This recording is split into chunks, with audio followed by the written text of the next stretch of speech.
I got a green light. Okay, I guess it is working. All right, this should be better. This should be better. Hold on, get it clipped on there. It's hard to clip it. Okay, there we go. So let's see what's new. What's new? Let's see. I've taken a long-term sub job for a like independent study, and I have junior high kids. I have a caseload of like 16 or 17 kids. I meet with them once a week with their parents, so it's like anywhere from 3 to 5 meetings a week or a day, and then trying to like figure out the work that they need to do next, and then like taking in the work that they've already done and keeping that. And like there's all these little things that you have to follow because it's independent study and we could get audited. And anyways, I don't know when the teacher's coming back, so they just asked me to stay indefinitely at this point, so I'm doing it. Like, why not? So that's happening. I went on a nice date Friday night with a man who was 35. And it's funny, he only had face pictures, and he had sent me a body picture, but it wasn't of his face, it was just the body. And I saw like this line down at the bottom of his abs. I mean, his abs were incredible. And I'm like, that looks like maybe he's superimposed, because I've had this happen to me before. I've been catfished before, obviously. Like, everyone's been catfished on Tinder. But anyways, I just didn't believe that was really his body. It was too perfect. And I'm thinking, okay, that line that I see, maybe he superimposed somebody else's abs.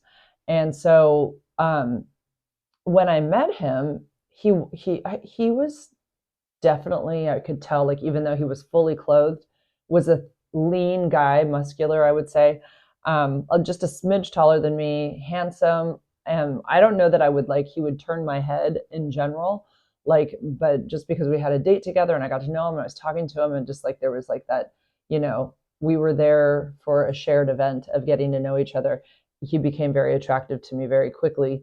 And I was curious about the abs. I did ask him, he let me stand up and give him a hug, like in the beginning, just to prove that it was his body. But like, he's like, feel it. Yeah, feel it. I'm like, okay. So over his clothes, I did. Of course, we were in public. But so I told him that I had thought that he had, and then when I really felt his abs later, I did get to feel them later over his shirt. They felt like he had ribs on his stomach. I was like, okay, you are not lying. I'll tell you what I thought I saw. And because it looked like there was this line of demarcation at the bottom of his like lower abdomen, and it almost looked like, again, superimposed abs might have been put on this picture. Like, I wasn't totally sure.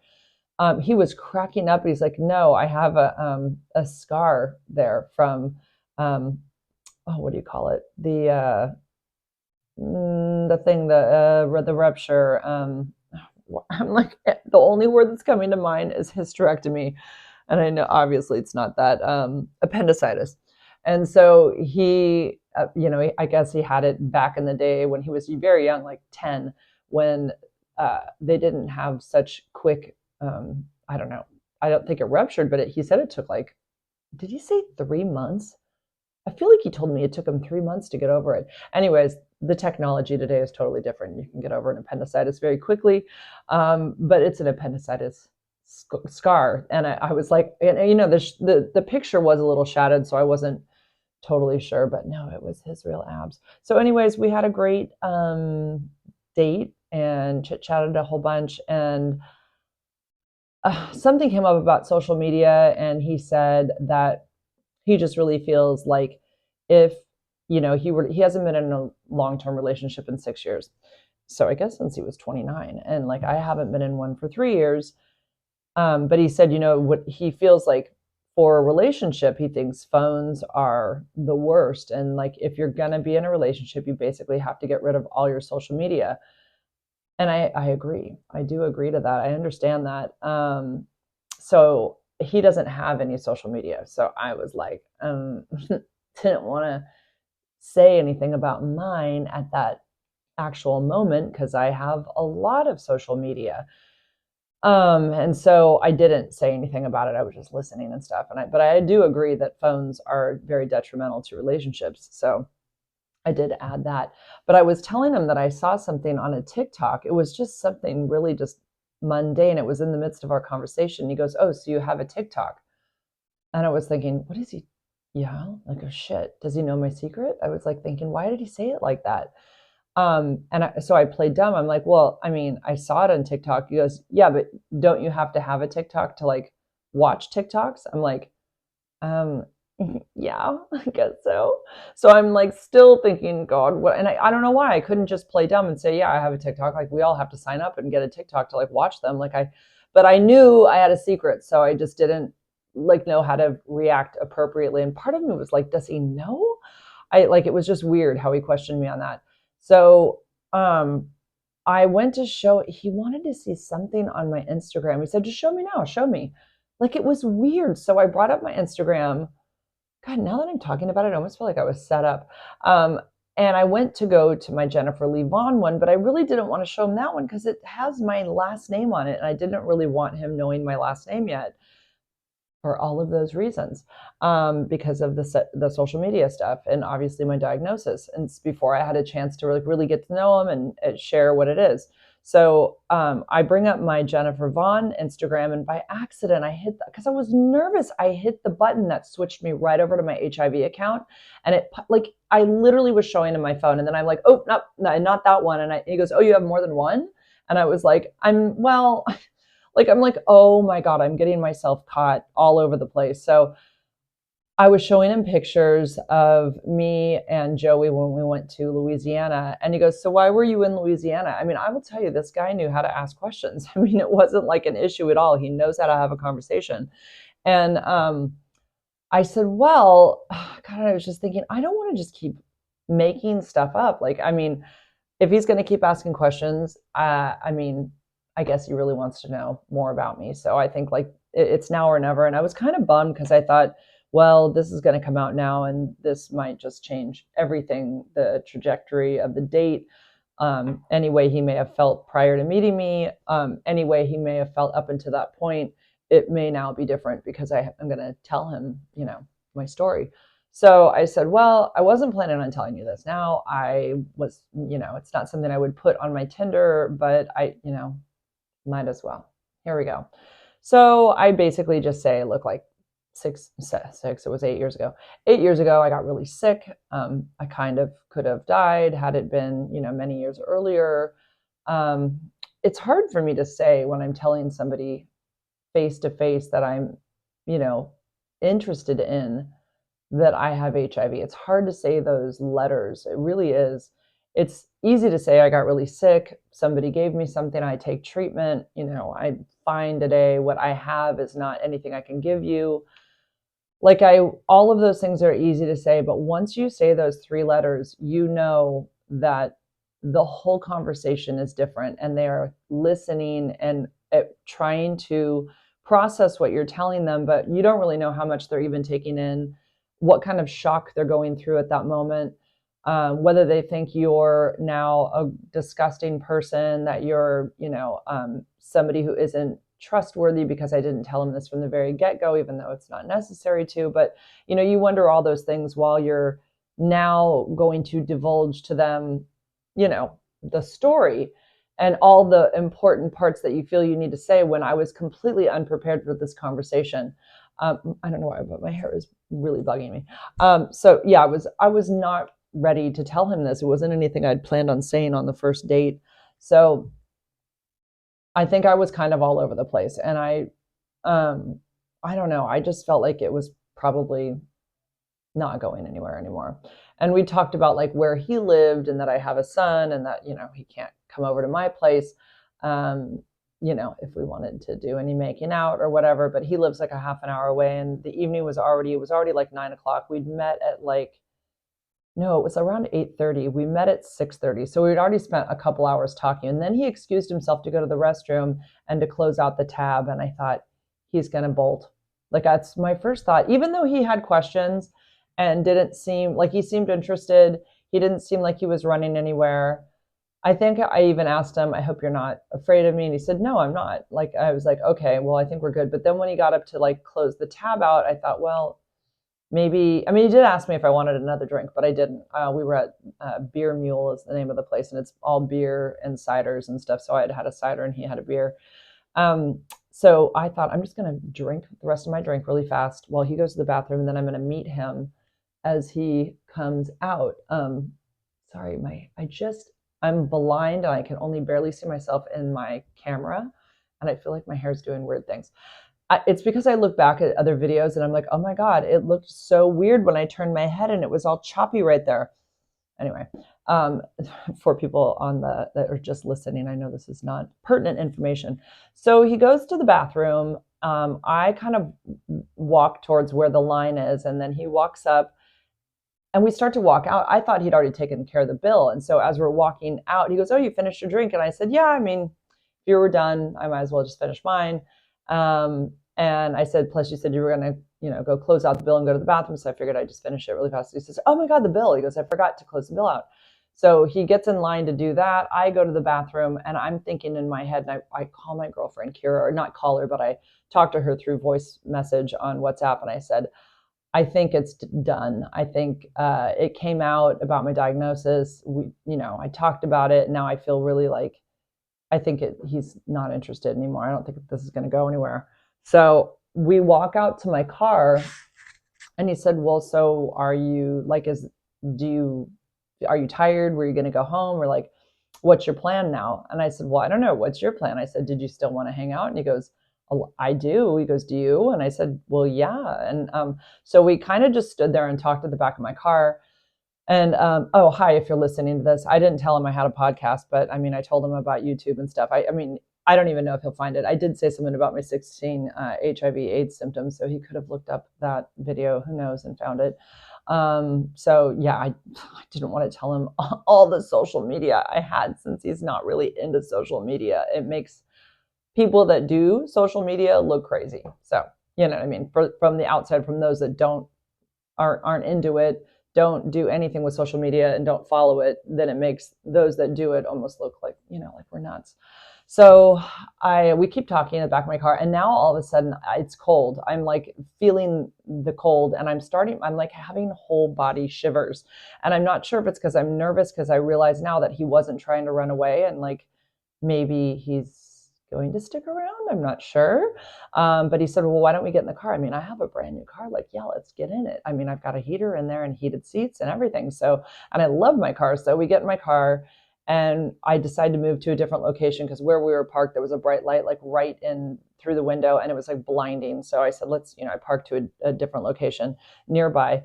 So we start talking, and, prior to us meeting, we had sent each other some sexy pictures. And so I knew a bit of what he looked like. He knew what I look like, most of me, not all of me, but a lot of me. And he had asked about my boobs, if they were real. And I said that they were not. And I said, well, I don't know, do you want to feel them? And he goes, I do. So he did. And I was kind of like, well, what do I do now? Because we're just, you're just filling me up and I really want to kiss him. So I'm assuming that kiss is coming real soon, because obviously you're grabbing my boob. He was very impressed with how they felt. He said, I can't believe they're not real. He goes, they feel totally real. He goes, every other set of implants I've ever felt feel like they're going to break if you squeeze them too hard. He goes, yours are like really soft and normal feeling. I said, I know. It's the implant. I guess it was like a gummy bear. And I don't even know what it was, but it's from 2009. They're in great shape. They feel normal. I'm very happy with them. So anyways, so I lean in to kiss him because it just felt, I don't know, maybe I shouldn't have, but I thought it was like, that's where it was going. Like I misread the whole situation. He wouldn't kiss me back. It was just pecks. He was not going there. And I was like, okay. And then he said something to the effect that, we're too old to be making out in a car. And I was like, well, that is true. So I was all good with that. So we didn't do any more of that, but there was a little bit more touchy-feely stuff. I mean, yeah, we both were physically wanting each other, but there was nowhere to go. So he asked me a couple times, looking back, of course, I'm mentioning the kissing thing because I'm wondering, did that have anything to do with my diagnosis? Is he weirded out now and that he's afraid? Like, does he not get? I don't know, So that's in my head. But then he asked twice if there was any way to sneak him into my house. If my, even though my son was there, I was like, no, I cannot do that. So, anyway, he told me when he got home and said he had a great time. And I said, I had a great time too. And then we had some fun picture sharing again. And it's been a couple days. I haven't heard anything. So I don't know. The plan was to see each other this Thursday. And we shall see. We shall see. I hope to see him because I like talking to him. And yeah, he was just nice. He was like, he has a job. He, has his own place. He's intelligent. He was funny. He knew how to carry a conversation, and of course, attracted to him. And I know I'm older than him, but it didn't feel like it. I really felt like we were the same age. I mean, I know I'm quite a bit older than him. He's 35, but I don't know. I didn't feel this big age gap hanging out with him. It just didn't feel like it. It felt pretty like okay. So we shall see. My favorite, who I do talk about here and there, I don't know what I said last about him. I think I talked about Valentine's Day and him coming over. That's the last time I've seen him. There's been no other contact since. I don't know what's going on with him. Since that, I did talk about that in my last podcast. We talked like that, and that Saturday night after that when he had come over, and then that's it. We just haven't talked. He wrote to me like a week ago or 2 weeks ago. Like tomorrow will be 2 weeks ago. Just said, "How are you?" And that was it. That conversation went nowhere. So the ball is in his court, obviously, but I think I was there for a reason when this relationship ended with him and his girlfriend, which is what happened the first time I met him. And yeah, I'm kind of bummed about all of that. I was really, I was there to help him get over stuff. And yeah, it's funny because he talks about having like an anxious, like that anxious attachment and having like issues with abandonment. And I'm like, yeah, that's like kind of exactly the position I'm in when I'm with him. And like the abandonment thing, like he full on did that to me. So, I mean, I don't get it because I feel like he really understands people and how to treat them. And I feel like when he is, like, if you're on my close friend story, you see the way he's hugged me. When he comes to visit me, I don't know. Like, I don't get it. I don't get why he's so quiet, but whatever. I guess that's the end of that. Yeah, okay. So let's move on and talk about Hydeia. So Hydeia Broadbent was an advocate, activist, living with HIV, born with it, and she was on Oprah years ago when I was, I don't know, I was probably in college when Hydeia was on, and I vividly remember that episode. I never missed one episode of Oprah. She was a child. She was, a child living with HIV and had AIDS, and this is really prior to good treatment. She'd been sick many times. Like she'd had pneumonia and fungus in her brain. Like she'd gone through a lot. Yeah, she knew Magic Johnson. She knew Elizabeth Glazer's son, Jake. They were part of like I think there's a Magic Johnson Foundation, or maybe it was the Elizabeth Glazer Pediatric AIDS Foundation. I remember seeing her in pictures with Jake and Magic Johnson and her. It was like, it was a camp they'd gone to for Magic had a camp for kids with HIV. Anyway, and I had her on my podcast. You can find it. It's here. I'll put the link in my bio. Somebody on Facebook, I'm not going to say the name, but she had kind of ranted on Facebook that anybody who's talking about Hydeia who was not close to her, didn't do enough for her, and you shouldn't be exploiting her name now and her death for, for people to like, for clicks or whatever. That is certainly not what I'm doing. I'm talking about Hydeia because I did know her through advocacy. She was on my podcast. She's a name that everybody knew. I talk about HIV, like it only makes sense that I talk about her and what happened. And I don't know for sure what happened, but I don't think so. I don't think it's really been reported how she died. All I know is that, and I did say in one of my podcasts that she'd been very ill, that she was in the hospital and she was on life support, and that she was, and then, the next time I heard is that she was doing better. And she was like, you know, there was a video of her dad like trying to get something together for like a GoFundMe, and I could hear in the background yelling at her. It's her adopted father, yelling at him to like, no, it's this. They need to know this. Like, tell the people this or whatever. So she was being vocal and actually sounded kind of annoyed with him. So she was like better for sure. And then all of a sudden, I wake up. I don't know. It's probably been 2 weeks at this point, and read that it was the first thing on my Instagram that she had died. And I know she's been through a lot. I will say that. And that's been reported. She's been through a lot with her life, with her diagnosis. She was on treatment from the time that she could be on treatment. I don't know what has gone on in the most recent time with her.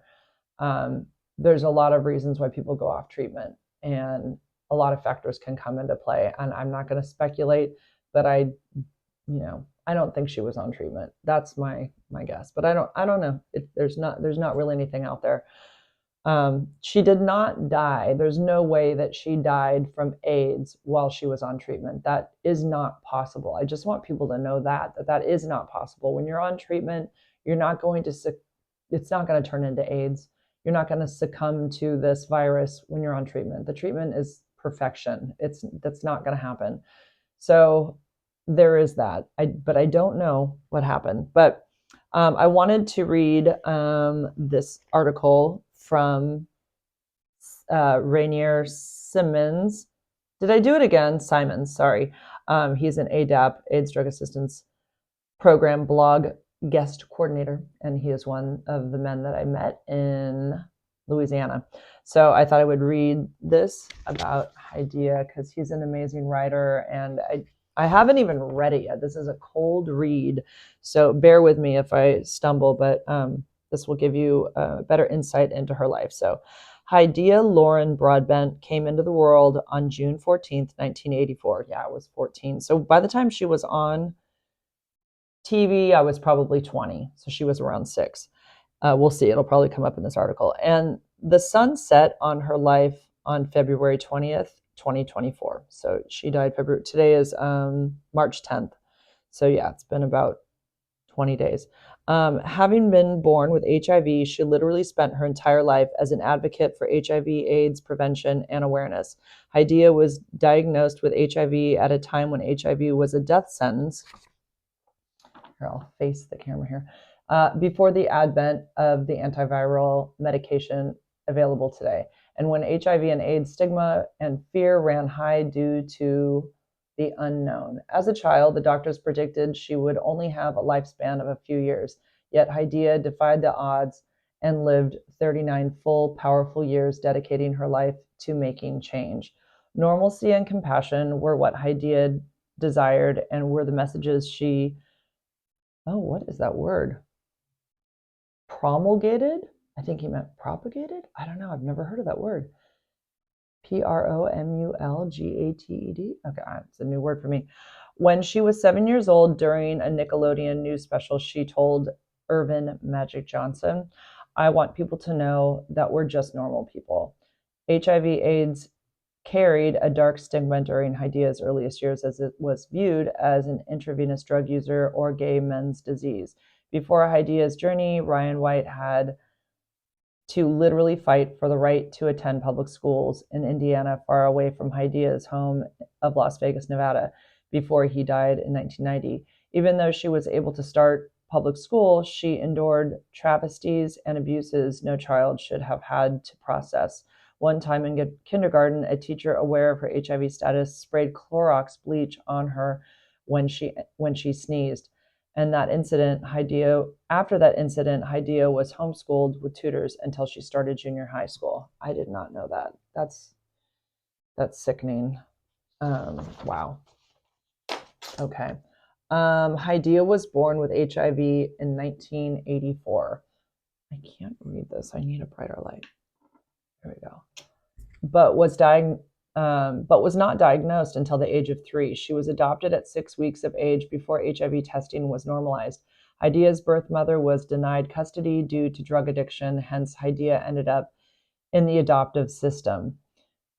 Hydeia's adoptive parents had her tested when they were notified by health officials her birth mother had given birth to another child, that she and the child were HIV positive. By age 5, Hydeia's condition had progressed to AIDS. She was one of the first pediatric patients treated with AZT. Rugby Lucas, an infectious disease investigator in Clark County, where Vegas is located, remembered Hydeia, stating, "We had to learn how to treat her because the adult medication was too strong." Anthony S. Fauci Dr. Fauci remembers treating Hydeia at the National Institute of Health, NIH. Regarding her life, he stated, "Her accomplishments are substantial." Hydeia touched many lives, both domestically and internationally. She traveled around the world spreading awareness about HIV and AIDS, advocating for treatment and care, and promoting prevention through abstinence and safe sex practices. She is well known for her activism and high-profile public speaking moments, such as when she was on the Oprah Winfrey Show at age 11. Her passion and mission also gave her a platform on shows such as Good Morning America in 2020. Hydeia was featured in many publications, such as the New York Times, People, National Geographic, Ebony, Pause, and was even on the cover of TV Guide. Her knowledge, poise, and personable nature opened doors for many speaking engagements. She spoke to audiences singularly and as a part of panels at institutions such as Moore Rose School of Medicine, Duke University, and UCLA. In 2006, Hydeia was a speaker at the International AIDS Conference. Hydeia gave herself selflessly while simultaneously dealing with her own humanity. As she spoke to the world as a child, she still dealt with serious health issues such as blood infections, brain fungus, and heart issues. While investigating the demands of being a very public figure, she had to deal with her personal life. She expressed how hard it was to date, even given her diagnosis. How hard it was to date given her diagnosis, yet was optimistic when finding love and being married one day. During her teen years, at the height of her speaking and advocacy, she dealt with depression and where'd it go? She dealt with depression and perfection anxiety. To the point of resenting being such a public figure and speaking to the world. She stated during an episode of Where Are They Now on Oprah's own network that she had to find her inner peace. In 39 years, Hydeia experienced more life than most people could handle or even comprehend, no matter how long they've lived. She experienced HIV and AIDS from the very beginning, before there were many treatments, through the advent of antiretroviral drug cocktails. Her life and message touched millions internationally. Hydeia represented children born with HIV, was the face of African American women living with HIV, and was a pioneer who forged her way. Just like Ryan White, she was once quoted as saying, "With all that we know about the virus, it is clear to me that contracting HIV and AIDS today is a choice, and we can't allow anyone the power to make that choice for us." Hydea's legacy is a life fulfilled and a continuing burning torch of compassion and hope to continue to be passed along until we one day conquer HIV and AIDS. I know that a lot of people feel that she had been used by the wheel, so to speak, the HIV AIDS like wheel of, you know, just throwing people in here and, they take advantage, basically. The system takes advantage of all of us. Like, we don't get paid for any of this stuff, like very little, just, pennies. And just to know that she had really made an impact on Oprah's show. I know a lot of people feel frustrated with Oprah. I'm not a fan of Oprah anymore after the whole Maui thing. I can't stand Oprah. But anyways, like a lot of people feel like, yeah, that show really helped Oprah. And, how did that help Hydeia? I don't know. I think that people feel like Oprah could have done more for her. I mean, well, shit. Magic could have done more for her. A lot of people could have done more for her. Um, that doesn't mean that she, doesn't need to be responsible for her own life and all that. But I know there's a part of her that felt taken advantage of as a child, and then growing up with this and being like this poster child, but really struggling. I mean, we talk about this on my podcast. I know that she really struggled with how to generate income. I mean, it's like your Hydeia Broadbent, and I know at one point she was trying to get a job, and she was going to work at a hotel, at the front desk of a hotel. And I know that some people say, yeah, but that's a job, whatever. But I'm sure when you've done all that she's done, and then that's where you end up, it's like, that's got to be really hard. And I know that there had been like a podcast that she talked about that she was going to do. My son knows I'm doing. My son called me and that just stopped my recording. Anyways, she was supposed to do a podcast. I know when I'd interviewed her, I thought she was going to be living in LA by then, and she'd been talking about this. So it was like another, I'm sure, something that somebody had told her would happen, and it was another thing that she was let down about, because that never did come to fruition. There was never a podcast that happened. So, and I know she was really excited about it. I have nothing but good things to say about her. She was really sweet. I mean, she was a delight. Like if you see her on my podcast, like it's also on YouTube, you can see how sweet she was and generous with her time. And yeah, I just it's tragic. It really is. Life is fragile, and I just wanted to say that I'm sorry that this happened to her, and that's all. I just wanted to touch on her story some, so people knew that I was aware, because I had lots of messages that day that she had passed away, and of course it was all over Instagram. So I think I will end with that for now, and hopefully we'll be back sooner than later.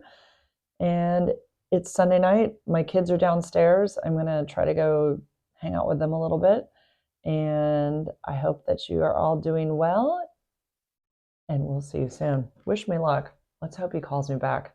Let's hope he texts me. Let's hope I have some good news. I will say, this thought crossed my mind because snowboarding came up and surfing.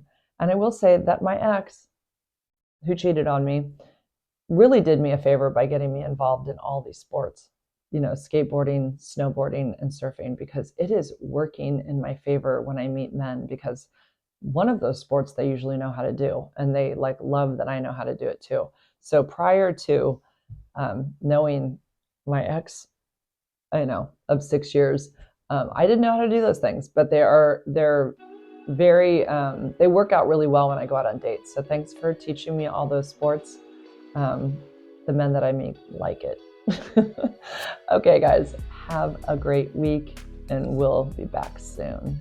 Bye-bye now. Bye, YouTube.